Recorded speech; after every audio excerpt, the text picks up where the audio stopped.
My name's Regan. I work for Anthony J. Lyon, Detective Bureau. They call me the Lion's Eye.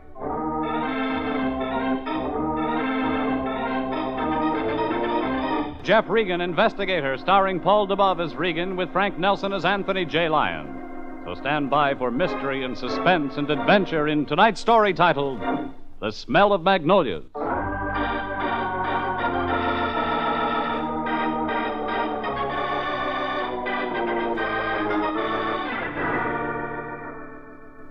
Wellington Butterfield was a songwriter who wrote tone poems with one finger. Using both hands, he was capable of writing even more impressive ditties. The question, was Wellington Butterfield capable of murder? It began without benefit of overture in the office of my boss, Anthony J. Lyon, one beaming Monday. Anthony J. was on the phone when I walked in. The look on his face said easy credit terms, no money down. No, you won't have to worry about a thing. Not a thing. Just sit tight and I'll send one of my men right out. Yes. Thank you, Mr. Butterfield. Good day. Good morning, Jeffrey. New client. Yes, indeed, Jeffrey. The Lyon Detective Agency is on its toes as usual. Nothing like an efficient organization, I always say. You'll send one of your men out? I heard that part of it. Well, now, Jeffrey, there might be other men working for me. If business picks up the way it has been, well, I may have to increase the staff. Add a secretary, maybe? Jeffrey, what a delightful idea. A thoroughly delightful idea. But first we have to pick up the extra business. Your business?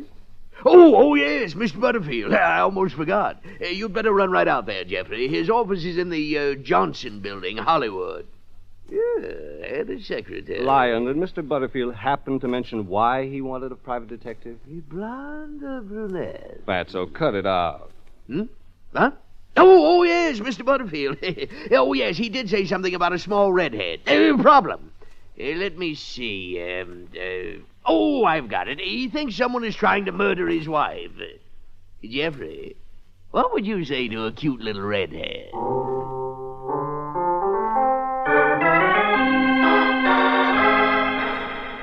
The Lion got lost in his dreams of redheads, and I drove out to Hollywood and the Johnson Building. 2 stories of old stucco covered with more coats of paint than there were tenants. The Johnson Building used to be a movie studio, then studio dressing rooms. Now, tiny cement offices with skylights and battered doors. Every office on the 2nd floor faced onto a passageway without a roof. Penthouses for $25 a month. I went up, dodged the rooftop ventilators, the broken glass from windows that hadn't been repaired since Metro met Goldwyn. Hanging above each office was a shingle. One said notary public and music copyist. Another one said artwork, reasonable. Another one said quiet, keep out. The last one down the passageway said Wellington Butterfield. I stood in front of the door and listened. In the Johnson Building, you don't knock. You just walk in. Oh, hi. You heard it? Yeah, not bad. Not bad at all. Oh, that's not really my kind of music. Honest, what I wanted you to hear is something else. You'll like it, Mr. King. Sure, only I'm not... Now, don't say anything till you hear it. Oh, the blue bonnets is blooming in Texas, but they won't bloom for me very long. She still waits for me, but I'll never see the blue bonnets blooming down here. Did you say you weren't Mr. King of King's Music Publishing? My name's Regan. Lyon Detective Agency. Oh, Mr. Regan. I'm glad you came. Want to tell me the story, Wellington? Well, just call me Welly, Mr. Regan. My friends call me Welly. Welly? Well, sir, it's about Sue. Sue's my wife. Somebody's going to kill her, Mr. Regan. She tell you that? Oh, no, sir. You see, I was out at the Blue Club one night. Sue sings there, and I heard voices from her dressing room. He was saying mean and angry things, this man was. Go on. But when I came in, the man was gone, and my wife, Sue was crying. She tell you what the man said? She wouldn't talk about it, Mr. Regan. She just wouldn't talk about it. That's all?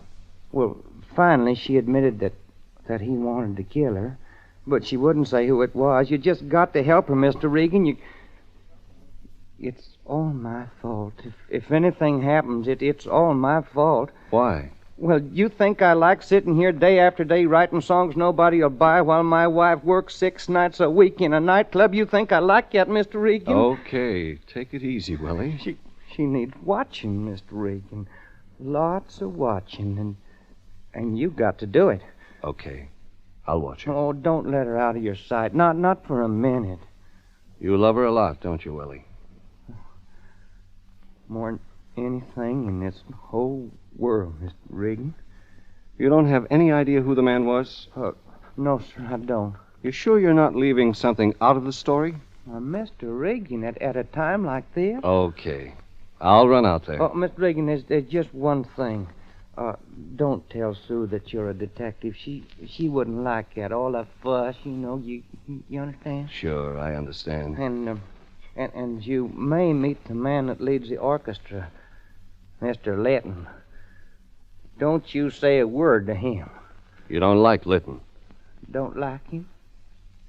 Mr. Regan, I'd like to kill him.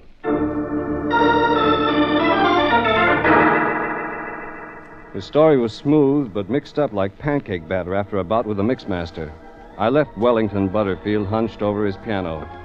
Outside, footsteps in the passageway made me turn. Suddenly, moving down the corridor, away from Butterfield's window, was a tall man in a blue sport coat and gray flannels. He moved not like a man leaving an office, but like a man leaving a keyhole. I started after him. Come in out of the sun, Regan. You might get freckles.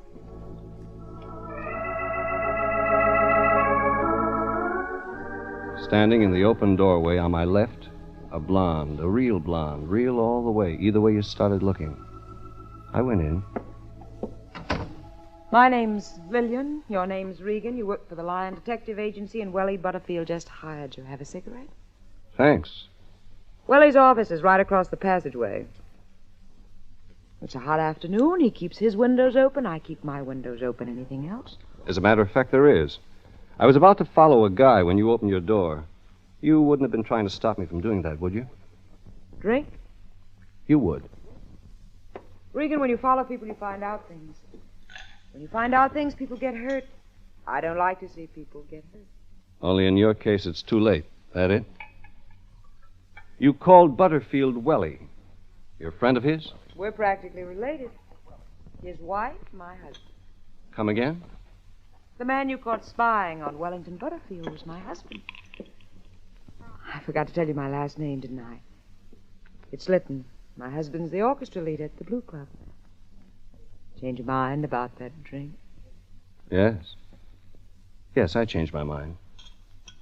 All right, Mr. Detective. Drink like a movie hero and say, why is a nice girl like you running a publicity office? Or is that the line? What about Sue Butterfield and your husband, Lil? You better stop there. My ears may be big, but they're also delicate. Who's out to get Butterfield's wife? Every man within reach. Have you seen her? Mm-mm. Slick little brunette. Willowy. Soft like a magnolia blossom. Twice as clawing. Only your husband doesn't think so. I work 40 hours a week, Regan. What my husband thinks hasn't bothered me in over 2 years. What about divorce? I'm the old-fashioned type. You know, frilly curtains, barbershop quartets, and marriage. I believe in all of them. Litton doesn't. I tried. He doesn't. Why would Litton want to kill Butterfield's wife? He may be a snake, Regan, but he doesn't crawl that low. You're on the wrong track. It fits that way. The voice Butterfield heard I behind said the you're door. on the wrong track. Maybe you better leave, Regan. I don't want to begin to dislike you. Where was Litton going when I saw him a minute ago? Out of town? He left for good. His good, my good. It's a toss-up. They begin slow, they end quick, don't they, Regan? Sue Butterfield, who wants to kill her, Lil? Maybe I do, Regan. The only trouble is I'd have to stand in line. Okay, forget it. Like I said, Regan, maybe you'd better leave. I don't want to begin to dislike you.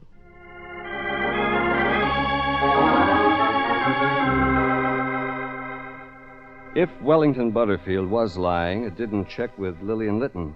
Put both their stories together, and Sue Butterfield looked like a candidate for Miss Mortuary of 1950.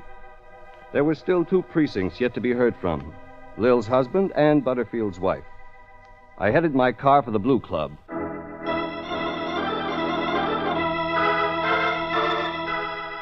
Middle afternoon is rehearsal time on the Strip. It was that way at the Blue Club.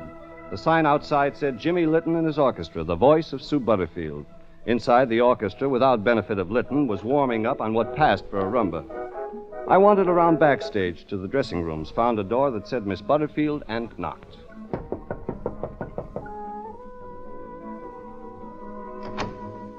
Yes? She was everything Lil said, even including the magnolia blossom in her hair. Well, don't just stand there. Please come in. I'm Sue Butterfield. But then you probably already know that. My name's Regan. Yes, sir. What did you wish to speak to me about? Your husband, Mrs. Butterfield. Please, call me Sue. Sue. That's better. Now, what about Wellington? He's worried, Sue. Worried about you. About me? Well, that certainly sounds silly. Why on earth would he worry about me? He thinks you're in trouble. Mr. Regan, why are you concerned in this? I'm a friend of Wellie's. I see. Well, then, I appreciate your interest, but really nothing could be sillier. Oh, now I see it. See what? He's worried about Jimmy. Jimmy Litton. Isn't that ridiculous? Is it? But of course. Jimmy and I are merely close friends. Just because we work together every night on the bandstand is no sign. Well, you see what I mean. Oh, sure. So you see, Mr. Regan, it's all nonsense. Wellington sometimes tries my patience. Why, you shouldn't hate Jimmy. You should pity him. Poor Jimmy is just a lonely, misunderstood man. I'm kind of a mother to him. Mother. I like people, Mr. Regan. I don't like seeing them blue. Jimmy is blue so often. Yeah, sure, Mrs. Sue. Thanks. Thanks a lot. And you tell Wellington he should have asked me before spending the money. Spending the money? Why, yes. Spending the money to hire a private detective. Goodbye, Mr. Regan. I got out of there in a hurry. Out the back entrance, around to the parking lot, and then I saw him. Blue sport coat, gray flannels, getting out of his car, glancing both ways, closing the door.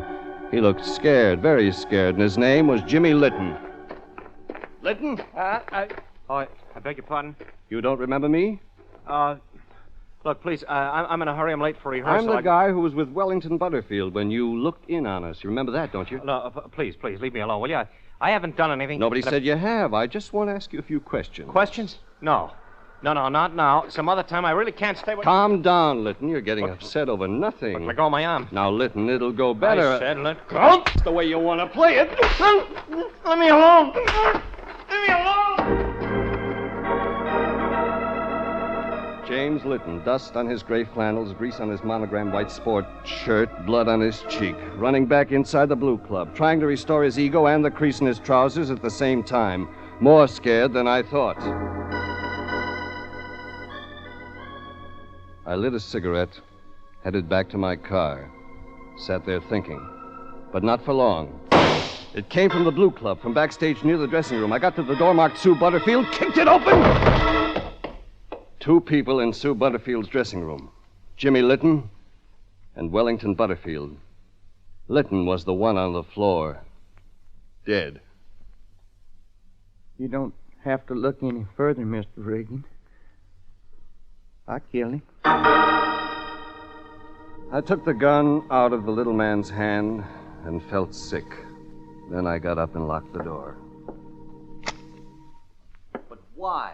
Why did you kill him? Well, it's like I told you, Mr. Regan. He came in here, he shouted at me, and I saw red. What did he shout at you? Well, it was something nasty, something I'd rather not repeat. For that, you killed him. I told you this morning, Mr. Regan, I told you how I hated him, that I'd like to kill him. Let's try it once more. You came out here to see Sue, your wife. Yeah, that's right, Mr. Regan. You came to her dressing room and she was gone. Yeah, that's right, Mr. Regan. And Jimmy Litton burst into the room. He said something. You got mad, shot him. Yes, sir. Where did you get the gun? What? I told you it was in a dresser drawer. Your wife's gun? Yes, Mr. Regan. Litton just stood there while you went to your wife's dresser, took out a gun, and killed him. Mr. Regan, I told you he didn't know what I You're was... covering for somebody, aren't you, Welly? No, sir. You're covering for somebody. It's too pat, too easy, too simple. No, I'm not covering for anybody. Welly, listen to me. What happened? What really happened? You didn't kill Litton, did you? You're covering for somebody. I killed him! I killed him, Mr. Regan! Let me alone, will you? Just let me alone. Okay, Welly. We'll call the police.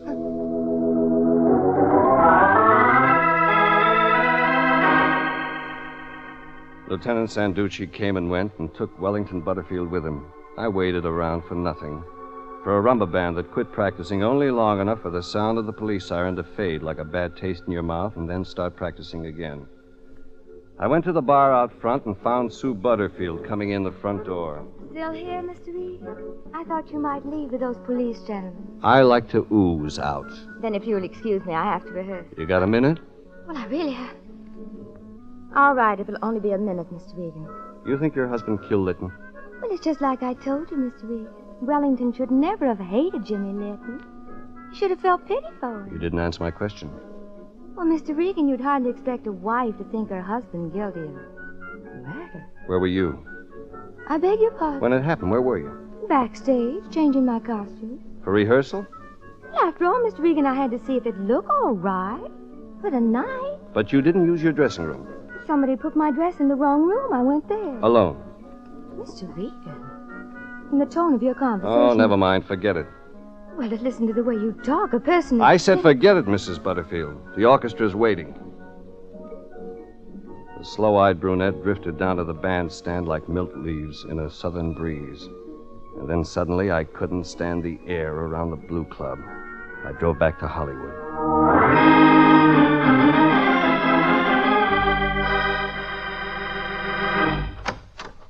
Regan. Mind if I come in, Lil? Regan, I'm sorry about this afternoon. It's okay, Lil. Regan, something's bothering you. Something you don't like, I know, I can tell. Your husband's dead, Lil. My husband? He was shot an hour ago. Your kid? No. No, you're not kidding. I found him in Sue Butterfield's dressing room. Butterfield had the gun in his hand. Welly? Yeah, I know. I told you this morning about my husband and me. You don't have to Let me explain. finish. I told you Jimmy and I... The way it was. I said I stopped caring what he did 2 years ago. I meant it, Regan. I'm not going to lie to you now. Thanks, Lil. He was smooth and slick and clever. He's dead. Let's forget it. I've got to know some things, Lil. It's important that I know.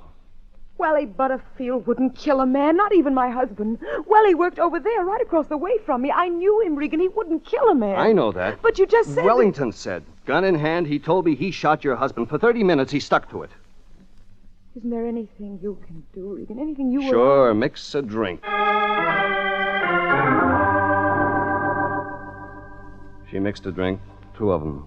Lillian Litton, the dead man's widow. And we drank the drinks and talked about everything and nothing and not murder or her dead husband or the little man on the way to the gas chamber, but it wouldn't stay that way. I borrowed Lillian Litton's phone and called the Lion. Anthony J. Me, Lion, Fatso. Detective. Jeffrey, I was hoping you'd check in. Mr. Butterfield called. He what? He called from the police station. Jeffrey, our client's committed murder. That's why I called you. Lieutenant Sanducci told him he could make the call.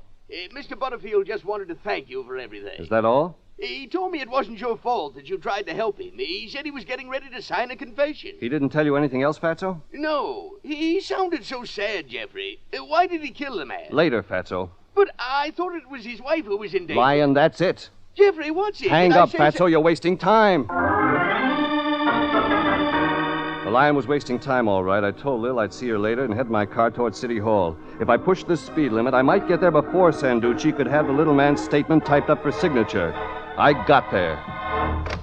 Well, hello, Regan. What's the hurry? Sanducci, did Butterfield sign yet? No. Take it easy, Regan. My steno's typing it up. You was getting excited. Butterfield didn't kill that man. I know he didn't. Oh? That's an interesting twist. A man comes to me asking to be locked up, and you say he's not guilty. What's your evidence? I haven't any. Not yet, but give me time. Time to talk my number 1 inmate out of a confession? Are you crazy, Regan? Listen, Sanducci. Butterfield is taking the rap for somebody else. He's that kind of a guy. Well, it's a twist, all right. Nicest story as I've heard. Give me 10 minutes with him, Sanducci. Just 10 minutes. Give me a chance to get the real story. Regan, you're stepping out of bounds.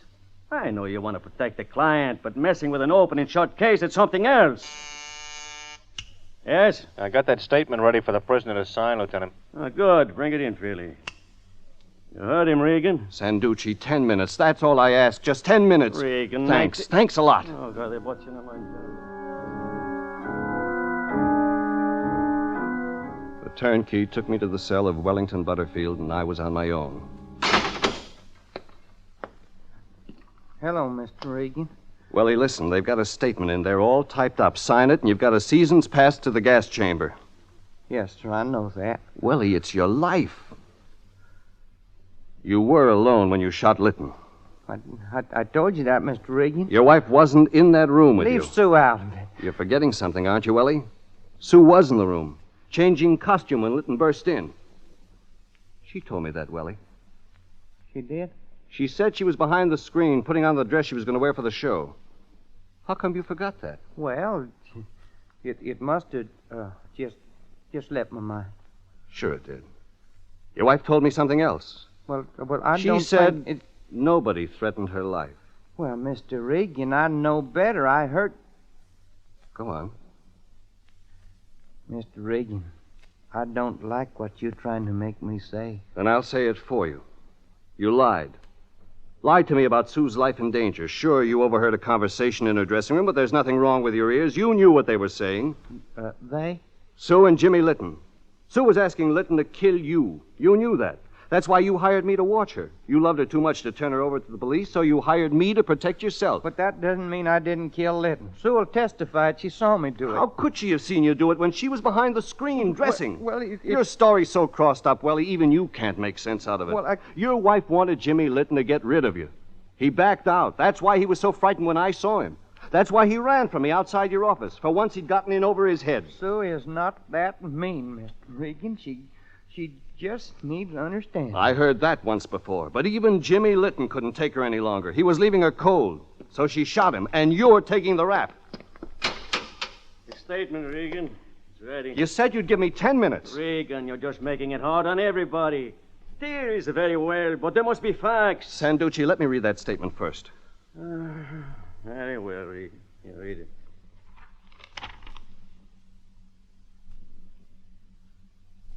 Well, Regan? Mr. Regan, please, sir. Regan, you're just obstructing justice. You know I could have you run in. Sanducci, it says here the body was found with bruises about the face, a cut under the eye. That's right, Regan. Butterfield left that part out of it at first, but when we examined the body, he admitted there'd been a few blows between them. Oh, that's right, Mr. Regan. I'd forgot that part. Sanducci, Butterfield didn't fight with Litton. He's lying. Mr. Regan. Regan, get out of here. Wait a minute. You said he told you they exchanged blows. Did you find bruises or cuts on Butterfield? Well, no. Yet Litton was beaten about the face. Litton, a man almost twice the size of Butterfield, is found beaten, but Butterfield hasn't got a scratch on him. So what? That still does not prove It proves Wellington Butterfield lied. If he lied once, he lied for all of it. I know, Sanducci, because I'm the guy who gave Litton those cuts and bruises. Regan, for the last time... Litton and I exchanged the blows, Sanducci, outside the Blue Club. It was just after that Litton ran inside and was killed. When you found the bruises, Butterfield had to change his story to make it fit. Go on, Regan. He lied again about being alone in the room. He just told me his wife was there with him. That's right, Butterfield. Well, yes, sir. Sue was with me. How many lies can you take, Sanducci? How many lies before you wake up? This man's covering all the way, trying to take the rap. Oh, Regan. For his wife. Mr. Regan, you shouldn't have said that. Had enough, Sanducci? Give me a motive, Regan. Litton was running around with Butterfield's wife. She fell for him, but then he ditched her. Litton's wife told me he was leaving town, not with Sue Butterfield like I thought. Litton was pulling out alone. I'm still listening. Sue Butterfield wanted Litton to kill her husband. He turned her down, and she couldn't take that. Woman scorned Sanducci. She had to kill him. He could have testified against her. Butterfield, you got anything to say about that? Well, Sue loved Litton. She told me that. She didn't never love me. I I tried to be what she wanted. Honest, I did. I tried to write music it'd sell and make a lot of money so she wouldn't have to work. It just wasn't my kind of music.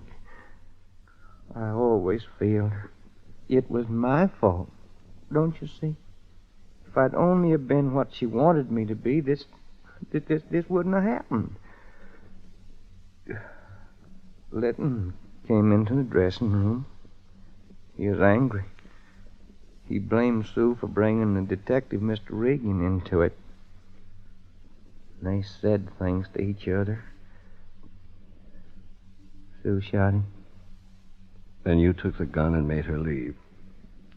You took all the guilt, all the blame for everything she was and stood for. Had enough, Sanducci. But it was my fault, don't you see?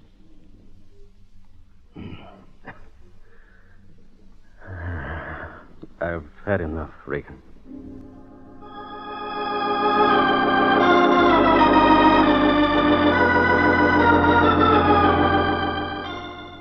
I gave a statement. Lillian gave a statement. Sue Butterfield came to jail with a bevy of lawyers. Didn't figure the lawyers would do much good. And I was sick of the smell of magnolia blossoms.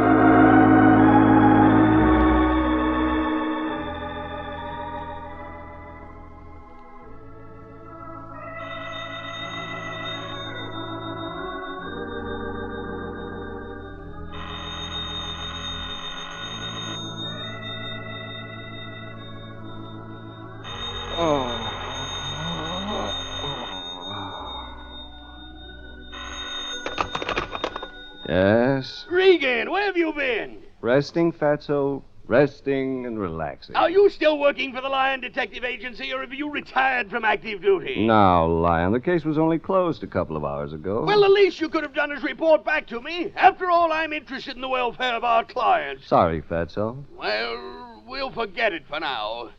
Jeffrey, I have here a Mr. Harrington. He says he wants us to handle his case, and I believe he needs our help. Just a minute, Fatso. Okay, Fatso, shoot. Well, Jeffrey, our client has a most unusual case. It seems he was out driving the other day in his new Nash Rambler. Now, he had the top down, so he didn't notice there was a helicopter flying over him. And so, No, Jeff. naturally, he was Sure. quite shocked, to say the least, Real when suddenly, sure, from Jeff. out of the helicopter, Like I said, Lil, came this strange you mix package. good drinks. Now, our client, Jeffrey, are you taking all this down?